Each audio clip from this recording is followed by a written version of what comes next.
Sosialisasi kurikulum prototipe tahun 2022. Kurikulum prototipe merupakan kurikulum berbasis kompetensi untuk mendukung pemulihan pembelajaran dengan menerapkan pembelajaran berbasis proyek. Sekarang kita lihat dulu lini masa kebijakan kurikulum di tanah air kita, yaitu kurikulum prototipe ini ada kurikulum pra-pandemi, itu adalah kurikulum 2013 yang sedang berlangsung. Begitu juga kurikulum pada masa pandemi selama kurun waktu tahun 2020 sampai 2021.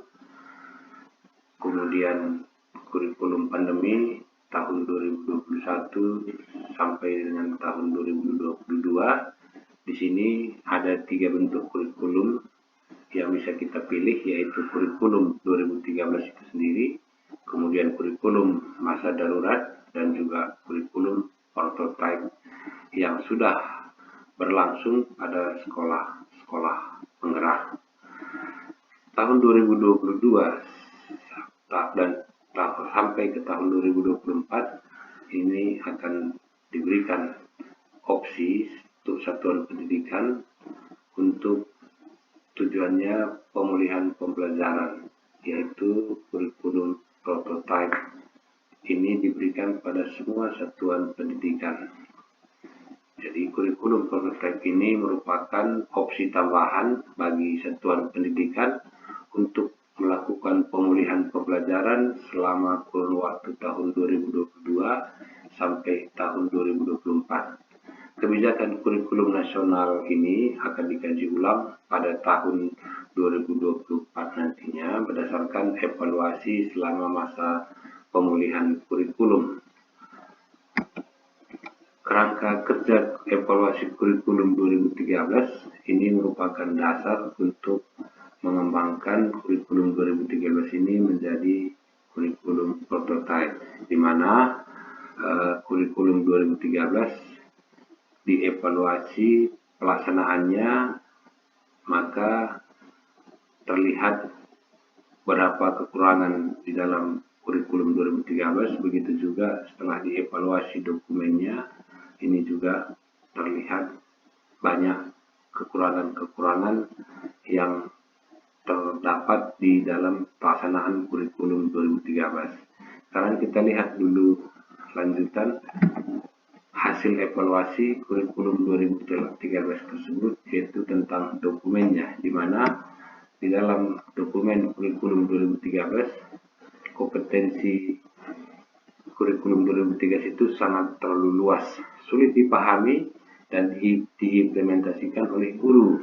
Begitu juga kurikulum 2013 ini belum disesuaikan sepenuhnya oleh satuan pendidikan dengan situasi dan kebutuhan pada satuan pendidikan tersebut di daerah masing-masing.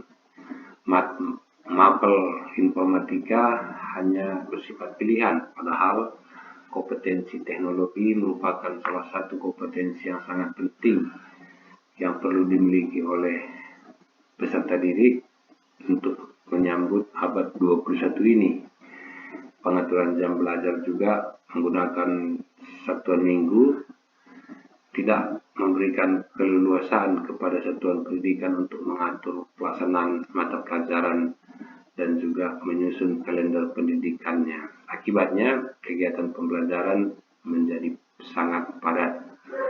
Kemudian, hasil evaluasi berikutnya yaitu pendekatan tematik itu pada jenjang PAUD dan SD saja, dan mata pelajaran jenjang SMP, SMA, dan SMK merupakan satu-satunya pendekatan dalam kurikulum 2013 tanpa ada pilihan pendekatan lain.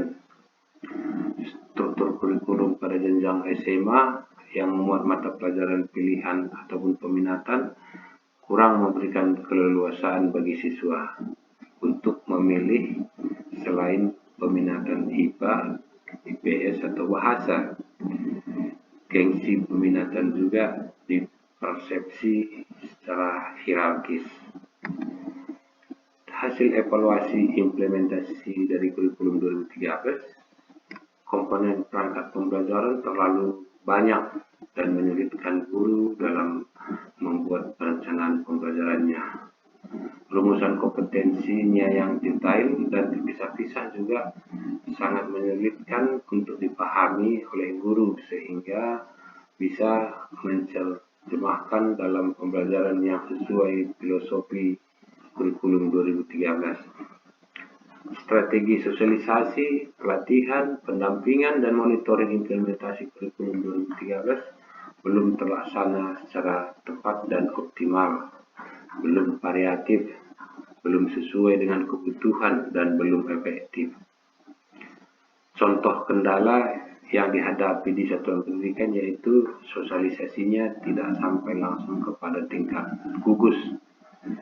Kemudian masih banyak pengawas ataupun kepala sekolah, begitu juga guru yang memiliki pemahaman yang kurang tentang kerangka dasar, diversifikasi, dan konsep implementasi kurikulum 2013. Sosialisasi, pelatihan, pendampingan, dan monitoring implementasi kurikulum 2013 belum berdampak optimal terhadap pemahaman pengawas, kepala sekolah, dan guru, sehingga kemampuan dan kinerja guru serta peningkatan kualitas pendidikan di sekolah masih belum sesuai dengan yang diharapkan. Sekarang bisa kita lihat apa saja yang baru dalam kurikulum prototype ini, yaitu setelah dilakukan evaluasi baik dokumen dan implementasi kurikulum 2013, maka didapatlah benang merah pengembangan kurikulum itu sendiri, di mana kurikulum prototipe ini melanjutkan arah pengembangan kurtilas ataupun kurikulum 13 yang sudah ada sebelumnya, yaitu menyangkut tentang orientasinya secara holistik. Kurikulum prototipe ini dirancang untuk mengembangkan murid secara menyeluruh, mencakup kecakapan akademis dan non-akademis, kompetensi kognitif, kompetensi sosial, kompetensi emosional, dan juga kompetensi spiritualnya. Kemudian, kurikulum prototipe ini berbasis kompetensi, bukan konten. Kurikulum prototipe ini juga kontekstualisasi dan personalisasi. Maksudnya, kurikulum ini dirancang sesuai dengan konteks, budaya, misi sekolah, lingkungan lokal, dan kebutuhan siswa itu sendiri. Kurikulum prototipe mendorong pembelajaran yang sesuai dengan kemampuan siswa, serta memberi ruang lebih luas pada pengembangan karakter dan kompetensi dasar. Kurikulum prototipe ini ada beberapa karakteristik utamanya yang bertujuan untuk mendukung pemulihan pembelajaran itu sendiri, yaitu proses pembelajarannya berbasis proyek untuk mengembangkan soft skill dan karakter, yaitu profil pelajar Pancasila. Kemudian fokus pada materi esensial, sehingga ada waktu yang cukup begitu luas untuk pembelajaran dalam mendalami kompetensi dasar seperti literasi dan numerasi. Kemudian fleksibilitas bagi guru untuk melakukan pembelajaran sesuai dengan kemampuan siswa dan melakukan penyesuaian dengan konteks dan muatan lokal. Ada beberapa hal yang baru dalam kurikulum prototipe ini, yaitu pertama tentang struktur kurikulumnya. Kemudian KI ataupun KD ini digantikan dalam bentuk capaian pembelajaran. Kemudian mata pelajaran TIK sudah dimasukkan ke dalam struktur kurikulum. Jumlah jam pelajaran tidak dihitung per minggu, tetapi per tahun. Proses pembelajaran berbasis proyek, ini minimal 3 proyek yang berhubungan dengan profil pelajar Pancasila untuk tingkat SMP. Kemudian pembelajaran tematik ini diberikan melalui proyek untuk bukan saja tingkat PAUD dan SD, tapi juga tingkat SMP, SMA, dan SMK. Dan pemilihan jurusan di SMA ini sudah dikembalikan di kelas 11. Ini kan kita lihat satu persatu nantinya bagaimana pengaturan jam belajar di dalam kurikulum prototipe ini, di mana di dalam kurikulum sebelumnya 2013 pengaturan jam belajar itu menggunakan satuan minggu ataupun per minggu. Sedangkan di dalam kurikulum prototipe ini ditetapkan jam pelajaran itu per tahun. Begitu juga untuk kegiatan pembelajaran di dalam kurikulum prototipe ini ada dua bentuk kegiatan pembelajaran itu, yaitu kegiatan pembelajaran secara reguler ataupun intrakurikuler dan juga kegiatan pembelajaran kokurikuler.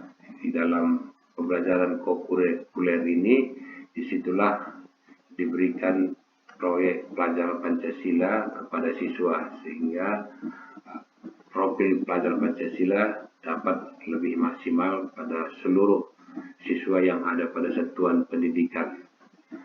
Jadi dalam perhitungan jam pelajarannya bukan lagi per minggu sama seperti tahun kurikulum 2013 yang lalu, tapi sudah dihitung per tahun.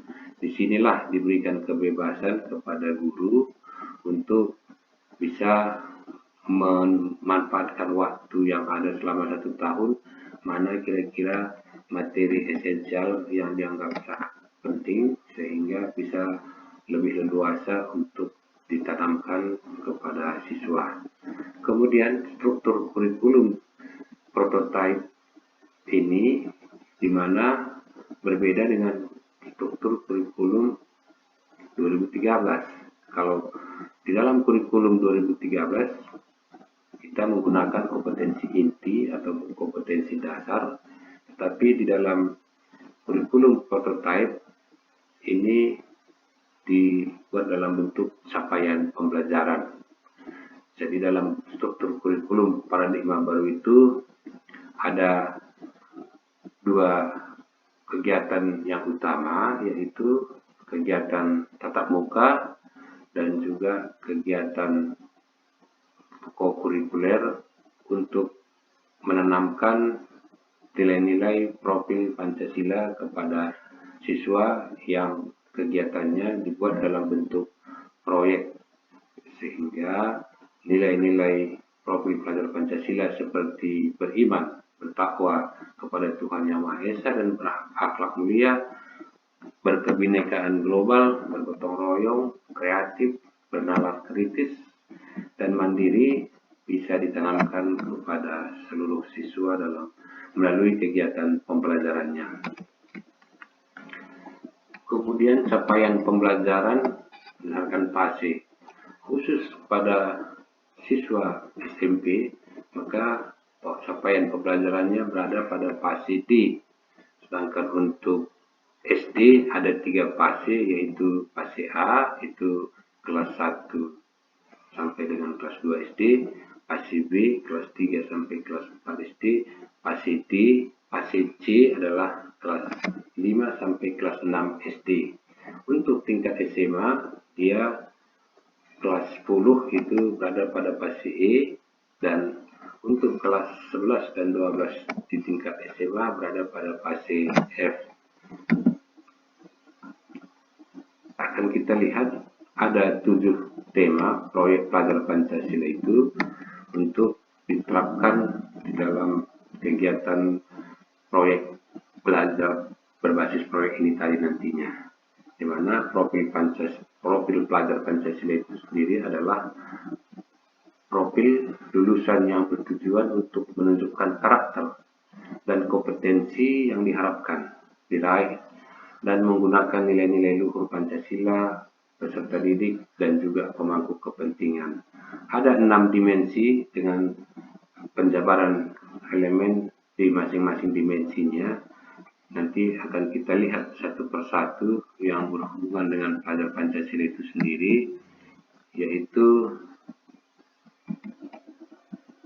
terdiri dari bernalar kritis, kemudian kreatif, bergotong royong, berkebinekaan global, beriman bertakwa kepada Tuhan Yang Maha Esa, berakhlak mulia, dan mandiri.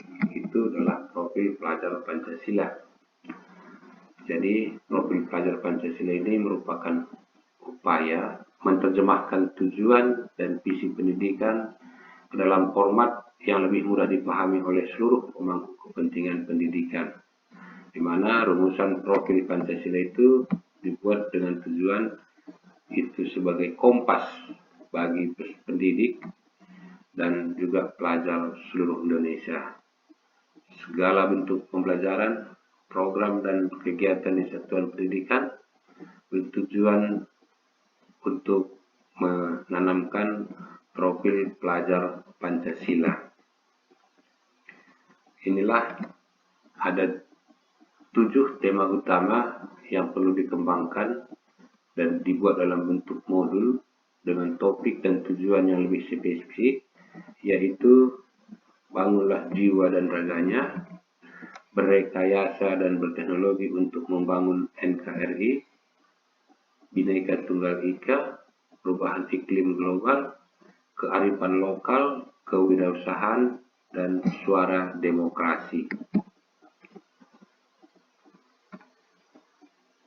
Salah satu kita lihat contoh, kita ambil tema perubahan iklim global dalam penerapan profil pelajar Pancasila itu sendiri, yaitu melalui penanaman pohon atau pengolahan sampah. Kegiatan ini akan menanamkan profil pelajar Pancasila itu yaitu mandiri, kreatif, gotong royong, beriman, dan bertakwa. Dan ini kita buat dalam target pelaksanaan di semester 1, yaitu bulan Juli sampai dengan bulan September. Untuk kegiatan pembelajaran berbasis proyek ini bisa bergabung beberapa mata pelajaran, yaitu IPA, IPS, ataupun PABP. Jadi ketiga-tiganya ini bisa melaksanakan satu proyek. Masing-masing mata pelajaran nantinya akan melaksanakan penilaian kepada peserta didik sesuai dengan capaian pelajaran di bidang studi itu sendiri masing-masing. Ini bisa kita lihat contoh-contoh kegiatan pelaksanaan penanaman profil pelajar Pancasila itu sendiri di satuan pendidikan. Yang kedua, kita lihat suara demokrasi. Dalam kegiatan penanaman profil Pancasila, temanya suara demokrasi itu dalam kegiatan pemilihan ketua OSIS misalnya, kemudian kegiatan pramuka atau PMR. Jadi di sini juga akan ditanamkan nilai-nilai profil Pancasila itu, yaitu sifat gotong royong, bernalar kritis, berkebinekaan global. Kegiatan proyek ini bisa bergabung beberapa mata pelajaran, misalnya IPS, PPKN, Bahasa Indonesia. Nah, ini juga tergantung kita di semester berapa kita programkan atau laksanakan. Bisa kita buatkan dalam kurun waktu lebih kurang 2 bulan, misalnya Oktober sampai dengan November, gitu kira-kira. Begitu juga contoh yang lain, yaitu temanya bangunlah jiwa dan raganya. Ini kegiatannya misalnya pameran karya. Jadi dalam hal ini menanamkan profil pelajar Pancasila, yaitu jiwa gotong royong, kreatif, mandiri. Kegiatan ini juga bisa bergabung beberapa mata pelajaran, yaitu contohnya PJOK, bahasa Inggris, seni budaya, matematika. Ini juga diprogramkan selama 2 bulan, yaitu November sampai dengan Desember di semester ganjil. Inilah contoh kegiatan untuk menanamkan nilai-nilai profil Pancasila itu tadi kepada siswa. Yang ketiga, temanya Bhinneka Tunggal Ika. Bhinneka Tunggal Ika ini kegiatannya misalnya perayaan hari-hari besar keagamaan. Sasaran profil pelajar Pancasila yang ditanamkan adalah berkebinekaan global. Bergabung beberapa mata pelajaran, misalnya PPKN, Bahasa Indonesia, PABP. Ini juga bisa dijadwalkan misalnya di semester 2 bulan Februari sampai dengan Maret gitu. Dan untuk tema yang lain misalnya kearifan lokal. Ini bisa kita laksanakan dalam bentuk kegiatan mengunjungi ke museum budaya. Sasaran profil pelajar Pancasila-nya adalah berkebinekaan global, bernalar kritis. Ini juga bisa bergabung beberapa mata pelajaran seperti IPS, PPKN, Seni Budaya, Bahasa Indonesia, gitu. Dan dijadwalkan di semester kedua di bulan Maret, contohnya kan begitu ya Pak. Kemudian kewirausahaan. Ini jiwa kewirausahaan ini bisa melalui belajar, pentas seni, ekonomi kreatif, membuat video, inovasi-inovasi lainnya seperti itu. Sasaran profil pelajar Pancasila yang ingin ditanamkan adalah kreatif, inovatif, cinta lingkungan. Ini juga bisa bergabung beberapa mata pelajaran seperti PS, Seni Budaya, Informatika. Diprogramkan di semester 2 yaitu bulan April sampai dengan bulan Juni. Ini contohnya kan begitu Pak ya. Kemudian hal yang penting lainnya kita lihat lagi yaitu mata pelajaran wajib TIK, di mana di kurikulum 2013 TIK hanya sebagai pilihan ataupun tidak menjadi mata pelajaran utama. Sedangkan di dalam kurikulum prototype dia sudah masuk kembali dalam kurikulum sebagai mata pelajaran. Jadi dalam hal ini bagi sekolah yang belum memiliki guru TIK yang berlatar belakang informatika, bisa digunakan guru bidang studi lain yang memiliki kemampuan di bidang TIK, supaya mata pelajaran TIK ini bisa terlaksana berjalan dengan baik. Di dalam kurikulum 2013, mata pelajaran prakarya dan seni budaya itu adalah mata pelajaran wajib. Di dalam kurikulum prototype, mata pelajaran prakarya dan seni budaya adalah mata pelajaran pilihan. Kemudian di dalam kurikulum 2013 menggunakan kompetensi inti dan kompetensi dasar, dan sedangkan di dalam kurikulum lain menggunakan capaian pembelajaran, yaitu di dalamnya ada rangkaian pengetahuan, keterampilan, sikap sebagai satu kesatuan proses yang berkelanjutan sehingga membangun kesatuan yang utuh.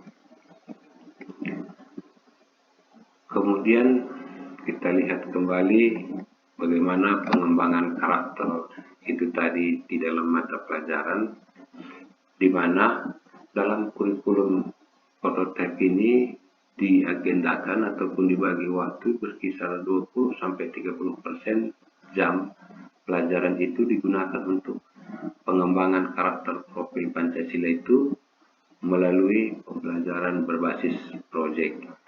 Jadi kegiatan setiap mata pelajaran itu sudah disisihkan waktu sekitar 20-30% setiap mata pelajaran untuk mengembangkan pengembangan karakter profil Pancasila itu, pelajar Pancasila itu melalui pembelajaran berbasis proyek. Pembelajaran berbasis proyek ini sangat penting untuk mengembangkan karakter kepada siswa karena memberikan kesempatan untuk belajar melalui pengalaman, kemudian mengintegrasikan kompetensi yang esensial tadi yang dipelajari oleh peserta didik di berbagai disiplin ilmu. Struktur belajarnya juga fleksibel. Kemudian karakteristik yang lainnya yaitu fokus pada materi esensial, di mana pembelajaran yang mendalam, misalnya diskusi, kerja kelompok, pembelajaran berbasis problem dan proyek, di sini akan dikembangkan melalui materi yang terlalu padat, akan menyebabkan guru cenderung menggunakan metode ceramah satu arah saja, di mana metode lain yang efisien dalam mengajar untuk mengejar ketuntasan pencapaian materi saja. Sedangkan di kurikulum prototype fokus pada materi esensial saja, di mana tiap mata pelajaran untuk diberikan ruang dan waktu bagi pengembangan kompetensi yang diharapkan, terutama kompetensi yang mendasar seperti literasi dan numerasi secara mendalam.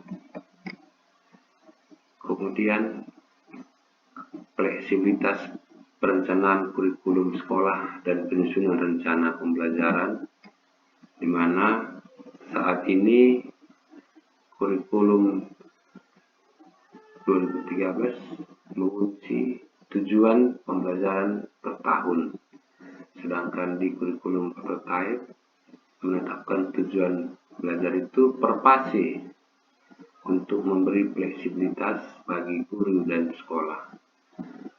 Di dalam kurikulum 2013 itu mengunci jam pelajaran per minggu, sedangkan di dalam kurikulum prototype mengunci jam pelajaran itu per tahun agar sekolah dapat berinovasi dalam menyusun kurikulum dalam pembelajarannya.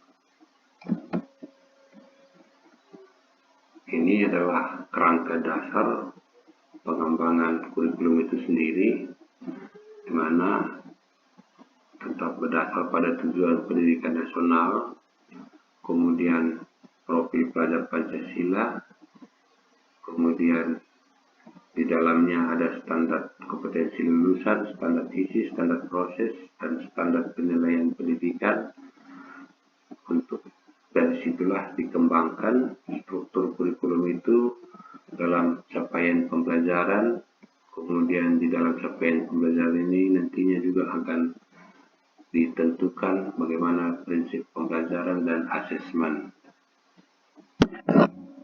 Kurikulum operasional ini dikembangkan dalam satuan pendidikan, di mana untuk tingkat SMP penyesuaiannya dengan perkembangan teknologi digital, maka mata pelajaran TIK tadi menjadi mata pelajaran wajib.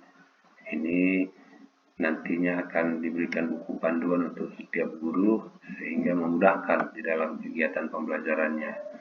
Pembelajarannya berbasis proyek untuk penguatan profil pelajar Pancasila minimal 3 kali dalam setahun, dalam 1 tahun pembelajaran.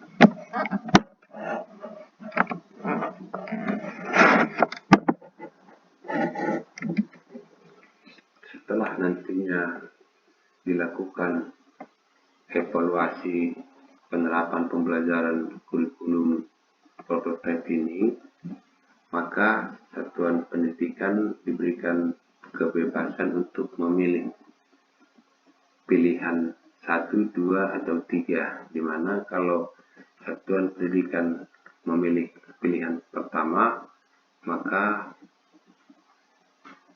pencapaian penerapan kurikulum itu kompleksitasnya sedang, sedangkan untuk pilihan kedua kompleksitasnya sederhana, sedangkan pilihan ketiga kompleksitasnya lebih sederhana lagi. Jadi ini diberikan kebebasan untuk memilih pilihan yang mana kepada satuan pendidikan melalui jalur mandiri. Tahapan implementasi kurikulum prototipe itu sendiri ada 4 tahap, yaitu tahap 1 kompleksitasnya sederhana, tahap 2 kompleksitas dasar, tahap 3 kompleksitas sedang, tahap 4 kompleksitas tinggi. Tahapan persiapan implementasi kurikulum prototipe ini melalui jalur mandiri ada tadi tahap pertama, yaitu satuan pendidikan sudah memahami itu kepala sekolah dan gurunya sudah bisa mengakses video pengenalan kurikulum prototype. Sedangkan tahap kedua, di sini kepala sekolah menentukan pilihan implementasi kurikulum prototype. Tahap ketiga yaitu penyiapan, di mana kepala sekolah dan guru melakukan persiapan untuk mengikuti road belajar sesuai dengan pilihan secara mandiri. Di dalam pelaksanaan kurikulum prototype itu, aplikasi teknologi sudah disandingkan dalam penilaian ataupun asesmen dan juga perangkat ajar serta pelatihan-pelatihan secara mandiri.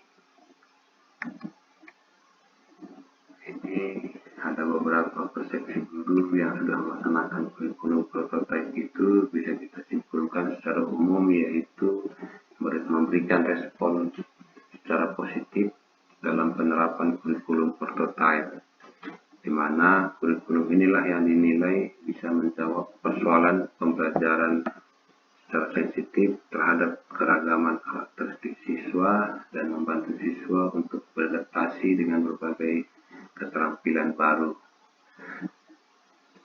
Kemudian ada implikasi perubahan dan mitigasinya, di mana jam mengajar dan tunjangan profesi guru, banyak guru merasa khawatir ini akan menjadi terganggu. Padahal jam mengajar mata pelajaran kelompok mata pelajaran umum ini, alokasi beban jam mengajarnya tetap diberikan beban tambahan untuk mengajar bagi guru yang beban mengajarnya kurang, seperti menjadi koordinator proyek, penguatan profil Pancasila misalnya. Kemudian linearitas mata pelajaran, di mana disusun linearitas mata pelajaran yang selaras dengan struktur kurikulum prototype. Misalnya untuk mata pelajaran informatika dapat diampu oleh guru yang mempunyai latar belakang informatika ataupun guru lain yang memiliki kemampuan di bidang TIK. Kapasitas guru dan sekolah untuk menerjemahkan menjadi kurikulum sekolah dan pembelajaran ini diberikan pelatihan dan pendampingan kepada komite pembelajaran, yaitu di dalamnya ada guru, kepala sekolah, dan pengawas. Kemudian menyediakan platform teknologi untuk guru belajar dan berbagi. Demikianlah sosialisasi kurikulum prototype tahun 2022. Sekian dan terima